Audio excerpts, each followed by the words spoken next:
So let's just dive right into something that really lays bare the financial reality for so many families right here in the U.S. It's pretty striking when you look at the numbers, isn't it? It really is. Did you know, for instance, that Americans collectively spend more each year on things like shoes, jewelry, and watches than they do on higher education? It makes you pause. It absolutely does. And that picture becomes even clearer when you consider another statistic from the sources. Sure. As of early 2023, a significant 60% of U.S. adults were living paycheck to paycheck. Wow, 60%? Yeah. And crucially, that includes a large number of households earning what would traditionally be considered, a comfortable income. Those figures aren't just numbers. They represent real pressure, real stress for families trying to navigate everyday life. Mm-hmm. And it immediately brings up a really important question. What if finding financial breathing room, actually reducing that chronic stress, and having more time for the people you love wasn't primarily about chasing a higher income? Right. What if it was fundamentally about owning and maybe wanting less stuff? Right. That question gets right to the heart of what we're exploring in this deep dive. We're focusing on financial minimalism specifically for families here in the U.S. Okay. It's about understanding how intentionally reducing clutter, not just the physical items filling our homes, but also the associated financial burdens and even the commitments that consume our time, how that can create powerful positive impacts on our money and our relationships. Especially with kids in the picture. Exactly. This perspective feels particularly relevant when you're raising kids in today's dynamic and, often uncertain environment. And the insights we're drawing from today come from a really interesting collection of perspectives you've shared with us. We've got articles digging into the core concepts of saving money through minimalism. Yeah, the foundational ideas. Guides offering very practical, specific tips for parents looking to cut costs, which is always helpful. Definitely. And even some candid discussions from online communities, real people wrestling with these exact challenges amidst economic uncertainty and the daily juggle of raising a family. Right. That real-world context is so valuable. Our mission for this deep dive is to synthesize the most important ideas and practical strategies from these sources. Yeah. We want to go beyond just, tidying shelves to show how adopting a less is more mindset is a powerful pathway to achieving financial peace, finding relief from overwhelm, and truly focusing on what matters most for your family's well-being and future. Okay, let's unpack this by first understanding the dominant current we're swimming against. The American consumerism challenge. It feels less like a gentle stream and more like a relentless tide, doesn't it? It truly does. The cultural landscape in the U.S. is deeply ingrained with messaging that actively encourages spending, often prioritizing immediate consumption over saving or long-term financial health. It's just everywhere. It is. One source points to the documentary The Minimalists. Less is now, quoting Dave Ramsey, who highlights just how adept marketers are at manipulating our minds. They take something that is clearly a want and, through skillful persuasion and repetition, manage to present it to us as a fundamental need. That's powerful, turning wants into perceived needs. Yeah, and the sheer scale of this effort is enormous. The sources highlight the massive increase in advertising spending in the U.S. I saw that number. Rocketing from just over $5 billion annually in the 1950s to over $240 billion today. That's astronomical. Imagine that level of constant, sophisticated messaging, specifically designed to make you feel like you're missing something. Exactly. That constant barrage of advertising, according to these sources, effectively feeds what one calls the not enough lie. The not enough lie. Tell me more about that. Well, the underlying message, whether subtle or overt, is that you, as you are right now, are somehow incomplete or inadequate. The solution, of course, is presented as buying something new, perhaps a beauty product promising transformation, a pair of boots to elevate your style, or even a new car to signal success. Well, the core promise is that acquiring this thing will make you whole or happy. And the frustrating reality, as these sources emphasize, is that this relentless pursuit never actually fills the void. You acquire the item, you might get a fleeting buzz of excitement. Right, that initial hit. But that quickly fades. You're left fundamentally unchanged, still feeling that underlying sense of not enough, but your bank account is definitely lighter. It's a cycle designed to keep you consuming.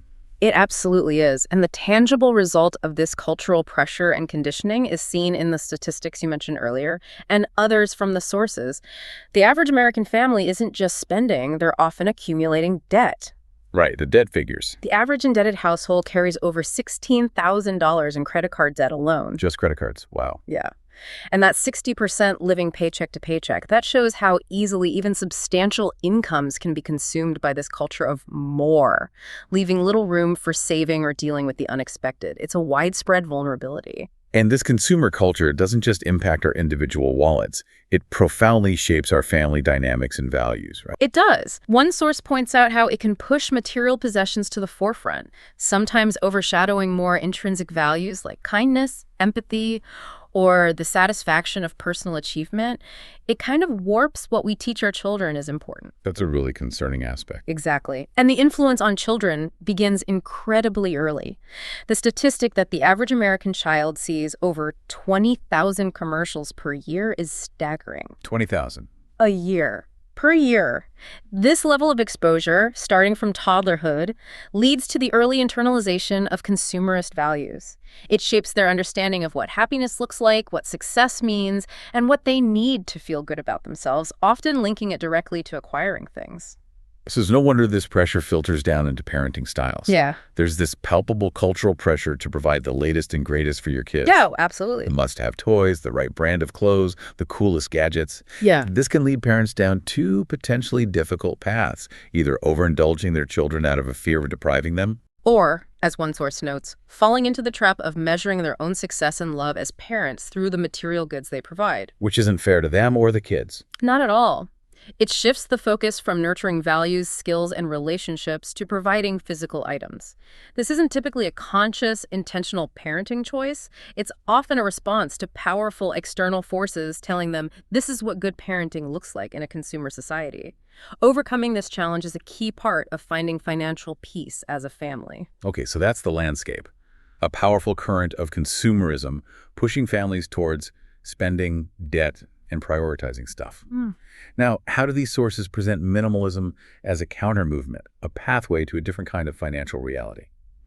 Well, minimalism, as these sources describe it, isn't just about having an empty-looking house or a specific aesthetic, Right, it's more than that. It's fundamentally a lifestyle centered on simplicity and intentionality. It's about actively reducing the things that are unnecessary, and that means physical clutter, but also unnecessary expenses, commitments that drain our time, even mental clutter. So it's broader than just physical stuff. Much broader. It's a deliberate choice to own less, to make room for more of what truly matters. And one source shares something fascinating. Many people initially embrace minimalism, not for financial reasons at all. That's right. They start because they crave less stress, they're tired of endless cleaning and organizing, they want relief from anxiety or that constant feeling of overwhelm, they're seeking more downtime, deeper relationships, a feeling of lightness in their lives. But what happens, as that source highlights, is that significant financial benefits aren't just a happy accident. They are a natural, almost inevitable outcome of this lifestyle shift. Interesting. So the money follows the mindset shift. In many ways, yes. When you intentionally own and want less, your relationship with money fundamentally changes, and financial breathing room begins to appear. Let's synthesize some of those core financial advantages identified across the sources. One of the most immediate is reduced impulse spending. That seems key. Right. When you start questioning why you buy things, when you examine the beliefs that advertising has instilled about stuff and self-worth, you naturally become a more conscious consumer. You pause before clicking buy. Exactly. You stop making those spur-of-the-moment purchases driven by emotion, boredom, or perceived needs manufactured by marketing. You break the cycle of mindless acquisition. And this leads directly to lower overall household expenses. Makes sense. Absolutely. Fewer physical items mean less money spent on storage solutions, less time and money on maintenance and repair, and less need to constantly update decor or furnishings. And the potential for downsizing. That's a major one mentioned, the ability to downsize your living space. A smaller home means significantly lower costs across the board, mortgage or rent. Utilities like heating and electricity, property taxes, and ongoing maintenance are all reduced. Less space also inherently limits how much stuff you can accumulate. Which frees up that money, allowing families to enhance their financial goals and increase savings. Precisely. When your resources, both money and time, aren't constantly being funneled into acquiring, organizing, and maintaining possessions, that money becomes available for other priorities. Like what kind of priorities? Well, it can be actively directed towards building a robust emergency fund, paying off debt faster, saving aggressively for retirement, or investing in experiences like travel or education that often provide far more lasting value and happiness than physical goods.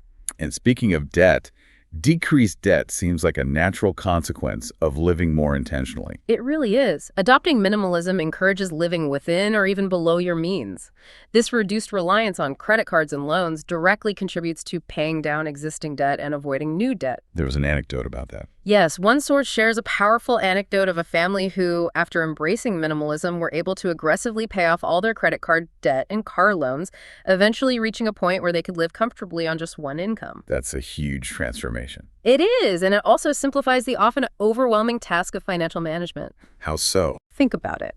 Fewer expenses, less incoming clutter to manage, a clearer picture of what you own.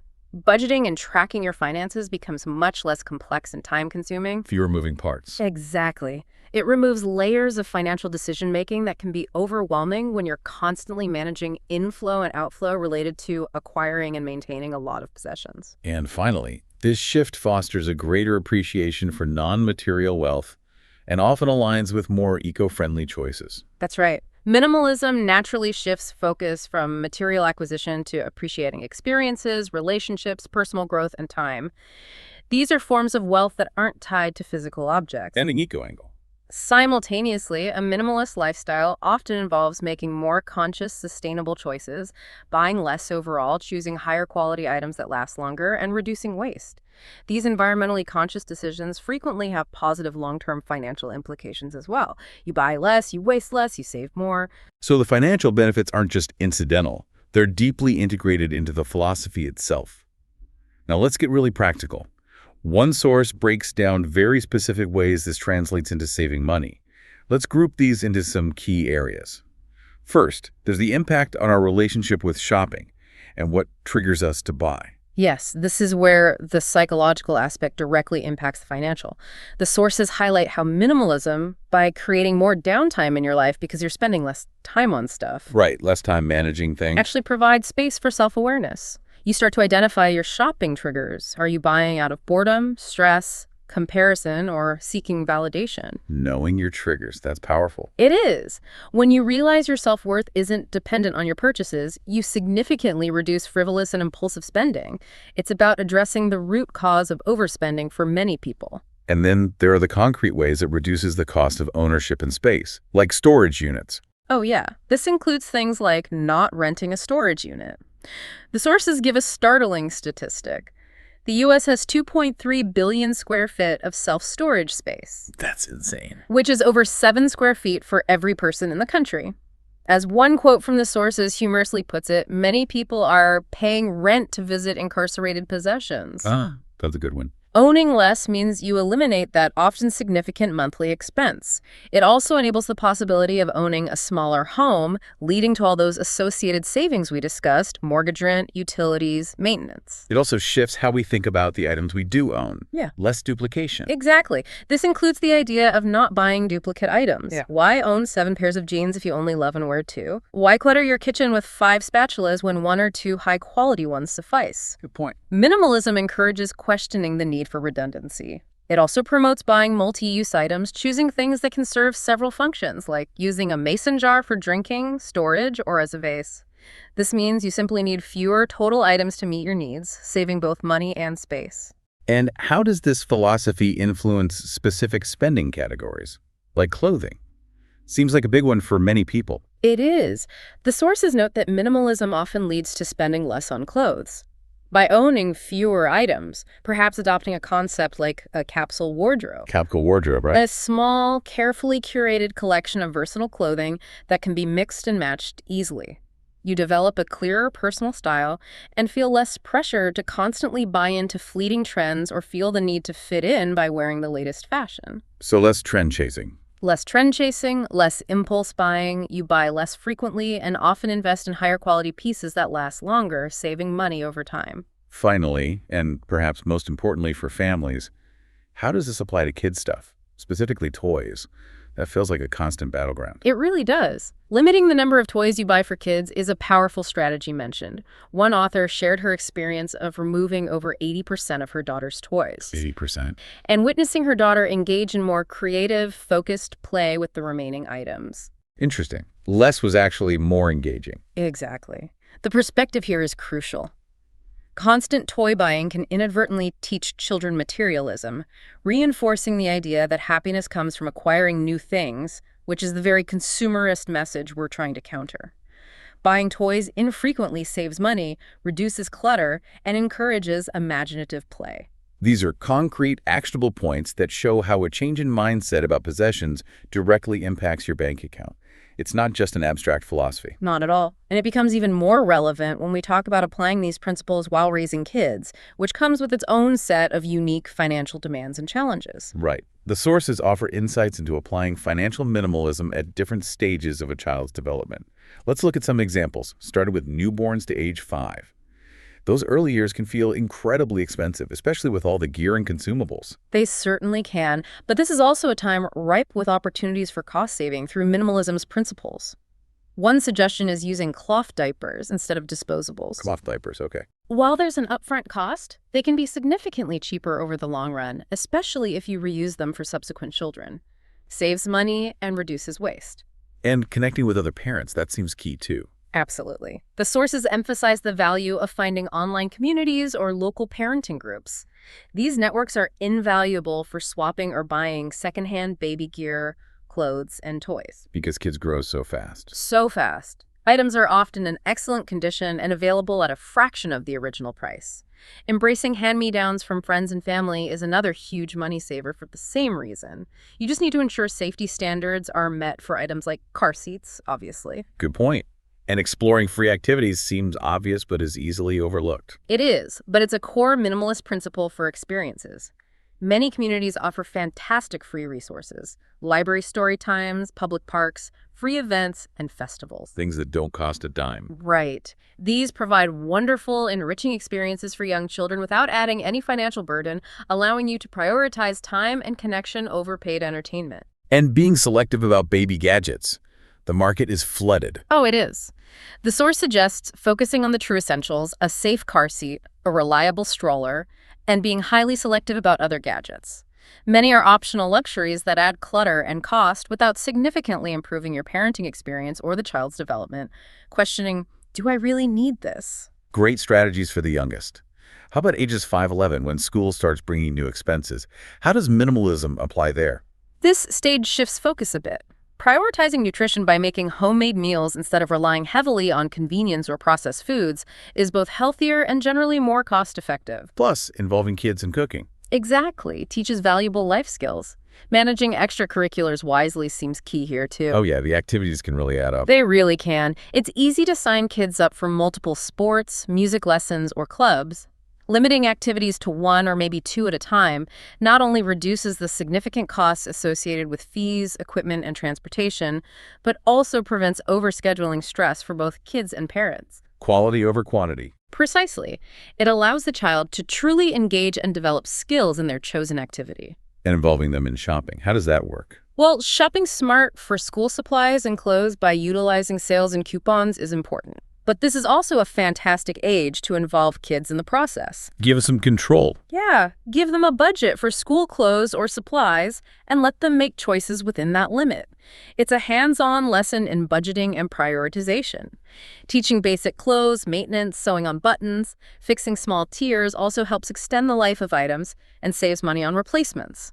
Less disposable thinking. And deepening their understanding of family finances, making it less abstract. Right. As their comprehension grows, include them in age-appropriate discussions about the family budget. Planning a budget-friendly family outing together or working towards a shared savings goal helps them understand financial realities and teamwork. Moving into the teenage years, Yeah. age 12 and above, the expenses change again, often getting larger. How does minimalism adapt? This stage is critical for preparing them for financial independence. Opting for used sports equipment, especially for expensive gear, can lead to significant savings. Used gear. Good tip. Teaching them about buying household staples in bulk introduces them to strategies for managing resources efficiently as costs rise with growing appetites and needs. Encouraging them to earn their own spending money seems particularly valuable now, the connection between work and money. Absolutely. Getting a part-time job, babysitting, mowing lawns, or even creative side hustles like cleaning wheelie bins, as one source mentioned. Cleaning wheelie bins. Whatever works. It teaches the value of hard work and the cost of goods firsthand. It gives them a sense of agency and responsibility over their spending money. And increasing their financial literacy, moving beyond just saving. The teenage years are the ideal time to introduce more complex financial concepts, discussing saving, how credit cards and loans work, the basics of investing. Real-world skills. Exactly. Helping them open their own bank account, maybe using a prepaid card like Go Henry mentioned in one source, and setting savings goals provides real-world experience. Discussing basic investment ideas like using gift money to buy a share of stock can spark early interest in growing wealth. And modeling experiences over stuff continues to be important. Definitely. While you shouldn't dictate how teens spend their earned money, continuing to model and encourage prioritizing experiences like family trips, concerts, or classes over material possessions reinforces this value. Suggesting they use some of their money to gift an experience to a sibling or parent can also be a powerful lesson in generosity and non-material value. It's clear there are practical applications at every age. But there's a fascinating dilemma raised in the sources. What happens when your kids start having their own money allowance, gifts, and naturally want to buy things, maybe even things you, as a minimalist parent, see as clutter? Yes. This is a very real tension discussed in the online communities.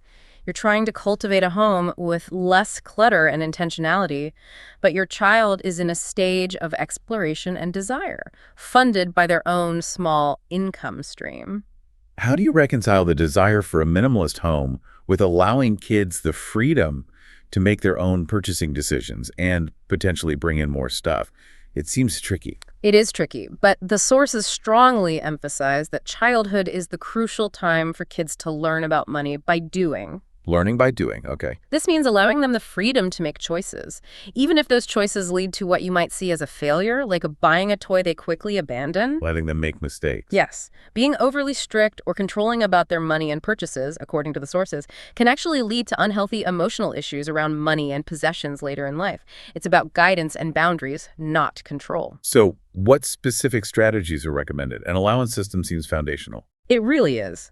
The sources suggest a regular, consistent allowance rather than linking it directly to chores, which are framed as part of being a family team contributing to the household. Chores are just part of family life. Right. A regular allowance teaches delayed gratification and budgeting. If they spend it all today, they have to wait until the next allowance payment to buy something else. This is a fundamental money skill. And the save, spend, share method. I've heard of that. Yes. It's a widely recommended approach, especially for younger children. Dividing their allowance into 3 jars or accounts teaches different financial principles simultaneously from a very young age. Starting early. Very early. One source points out that core money habits are often formed by age 7, so starting early with saving for goals, managing spending money, and understanding the importance of sharing or giving is incredibly impactful. Providing them with a designated space for their belongings also seems practical for managing the stuff issue. Yes, this is a key strategy for managing physical items in a minimalist home while still giving kids agency. Assign them a specific shelf, a bin, or a defined area for their toys and other belongings. Their zone. Their zone. The rule is simple. Everything must fit in their designated space. This teaches organization, spatial awareness, and prioritizing. If they want to buy something new, they might have to decide what to let go of to make it fit. Natural consequences. And having open conversations about consumerism, talking about the ads they see. This becomes increasingly important as kids get older and are exposed to more advertising. Talking openly about how media and marketing try to influence our desires, helping them understand that they don't want to be manipulated by big companies, as one source colorfully puts it, conned by the conglomerates. Love that phrase. It builds crucial critical thinking skills around spending and consumption. Reaffirming the link between earning and spending, that seems important too. Definitely. Encouraging them to earn their own money for desired purchases reinforces the value of hard work and the cost of things. When they've worked for something, they often appreciate it more and make more thoughtful purchasing decisions. And introducing more sophisticated financial concepts like saving and investing as they get older. As we discussed earlier, using their allowance or gift money as a practical vehicle for learning about saving in a bank account, using tools like prepaid cards with parental oversight, or even exploring basic investing principles turns abstract concepts into tangible experiences that prepare them for managing money as adults. Modeling prioritizing experiences over stuff seems like a quiet but powerful lesson running through all this. It is. While you don't control their spending choices, consistently valuing and spending family money on experiences, trips to the zoo, museums, camping, classes, rather than constantly acquiring new physical goods sends a strong message about where you believe true value lies. And how do minimalist families handle the influx of gifts from others? Birthdays, holidays, Yeah. that can be a lot of stuff. That is a common challenge. Strategies like fiver parties, where guests are asked to contribute a small amount of money, $5, instead of buying a physical gift, are discussed as ways to manage the volume of incoming items. Fiver parties. Interesting. Those sources note people may still give physical gifts regardless. It's about managing expectations and maybe having conversations beforehand if possible. Right. Ultimately, when raising kids in a minimalist home, perhaps the most impactful strategy isn't about rules for the kids, but about the parent's own behavior. Leading by example. Exactly. As one source notes, children learn significantly more from observing what their parents do than from what they are told. Modeling mindful consumption, responsible spending, and finding joy in non-material aspects of life is the most powerful lesson of all. So minimalism provides a framework for us to manage our own relationship with money and possessions. And it equips us with practical strategies for teaching our children essential financial life skills in a world designed to make them want more. That's a great summary. And the sources also highlight how embracing minimalism isn't just about optimizing for today. It's a powerful way to build financial resilience and security, particularly important in times of economic uncertainty. That feels incredibly relevant right now. One source, drawing from online community discussions, touches on this tension trying to declutter and simplify when the news is full of economic concerns, potential recessions, job insecurity. There's that instinctual pull to hold on to things just in case. It's a very real psychological hurdle. Economic uncertainty can trigger a scarcity mindset, making it difficult to let go of items you haven't used in years because the thought creeps in, what if things get bad and I suddenly need this? Yeah, that what if factor is strong. But the sources counter that just-in-case impulse, especially regarding excess stuff, by highlighting the often overlooked costs of keeping things. The hidden costs of clutter. Precisely. They emphasize the tangible costs, particularly if you might need to move. Think about the price of packing materials, the physical labor involved in moving excess items, needing larger moving trucks, and especially the recurring cost of renting storage units. It all adds up. And beyond moving, there's the simple cost of the space itself within your home. That's something we don't often quantify. This is a crucial reframing from the sources. Space in your home has inherent financial value. Keeping unused or rarely used items consumes valuable square footage. Space you're paying for one way or another. Exactly. That space could be used for something that brings joy or utility today, or if you choose to downsize, enabled by having less stuff, it directly translates into lower housing costs. One person in the online discussion even put a hypothetical value on their empty space, calculating its worth at maybe $1 per square foot per month. It makes you think about what your clutter is really costing you. That makes the cost of holding on to things very real. And focusing on acquiring skills rather than hoarding items, that's an interesting alternative. That's another insightful perspective. In uncertain times, practical skills can be more valuable and provide greater security than a stockpile of materials. Like the sewing example. Exactly. The example given is learning to sew versus simply accumulating a large fabric stash. The skill of sewing gives you the ability to repair, create, and adapt regardless of what you have on hand, offering both practical benefits and a sense of resourceful, intentional creation, which is empowering. Skills don't take up space. That's a great point. The idea of community as a resource also came up as an alternative to personal stockpiling, relying on each other. This is a powerful point, particularly in the online community discussions. Building strong relationships and participating in local sharing networks like Buy Nothing groups creates a safety net. The Buy Nothing groups, right? If you declutter something you genuinely need later, you might be able to borrow or get it from a neighbor. This fosters community resilience and connection, reducing the individual pressure to keep absolutely everything just in case. Leaning on the community instead of just your own stash. Right. And decluttering in uncertain times can also provide mental peace that shouldn't be underestimated. How so? The mental aspect. It absolutely can. When your physical space is cluttered, it often leads to mental clutter, a sense of overwhelm, unfinished tasks, visual noise that drains your energy. Reducing physical clutter frees up mental bandwidth, allowing you to think more clearly, feel less stressed, and better navigate the anxieties that economic uncertainty can bring. Less stuff, less to worry about managing. So minimalism helps free up physical space, financial resources, and mental energy. How does the money saved connect to that broader goal of financial security? Where does that freed up money go? Well, the financial breathing room created by spending less on acquiring and maintaining stuff can be strategically directed toward building a stronger financial foundation for the future. The sources explicitly link the savings from minimalism to establishing a crucial emergency fund. The safety net. Exactly. Aiming for 3 to 6 months of living expenses provides a vital safety net against unexpected job loss or other crises. It reduces that immediate financial panic if something goes wrong. And looking even further ahead, beyond the emergency fund. The savings can also fuel long-term investments essential for family security. The sources mention tools like 529 plans, specifically designed for college savings. Important for families. Very. Or UGMA accounts, which are ways to transfer assets or investments to minors. And of course, consistently contributing to retirement accounts like 401ks and IRAs is fundamental for long-term stability and providing for your family's future decades down the line. Minimalism frees up the capital to make these critical investments possible. Well, it really does come full circle. It starts with recognizing the challenge of consumerism and ends with a more secure financial future and a clearer focus on what truly matters. That's it. Minimalism isn't just about clearing surfaces. It's a holistic approach that addresses our consumption habits, saves money through incredibly practical means, empowers us to teach our children vital life skills, and builds genuine financial resilience against uncertainty. That's the essence of it. It's a powerful way for U.S. families to push back against the constant pressure to consume, create tangible savings at every stage of raising children, teach kids invaluable lessons about money and value, and strengthen their financial position for the long term. And as you said earlier, it's not just about the money, is it? There's more to it. No, absolutely not. The financial benefits are significant, but the deeper value, as the sources emphasize, lies in the freedom it creates. Freedom. Freedom from the burden of physical and mental clutter, freedom from comparison and external pressures, freedom from the guilt of impulse buys. It's about consciously redirecting your resources, your money, your time, your energy towards what truly nourishes your family.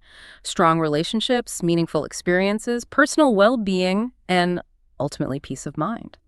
This deep dive has certainly given us a lot to consider. Thinking about the constant pressure to buy and the very real costs of clutter, both the financial costs we discussed and the mental, whether it's one small area in your home or perhaps one specific spending habit for your family that you could choose to simplify this week. Just one small thing. What tiny step could you take to create just a little bit more breathing room, both financially and mentally? A small, intentional decision can be the starting point for significant change. It really can. Indeed. Thanks for joining us for this deep dive. It's been really insightful. Our pleasure. It was great discussing it. Until next time.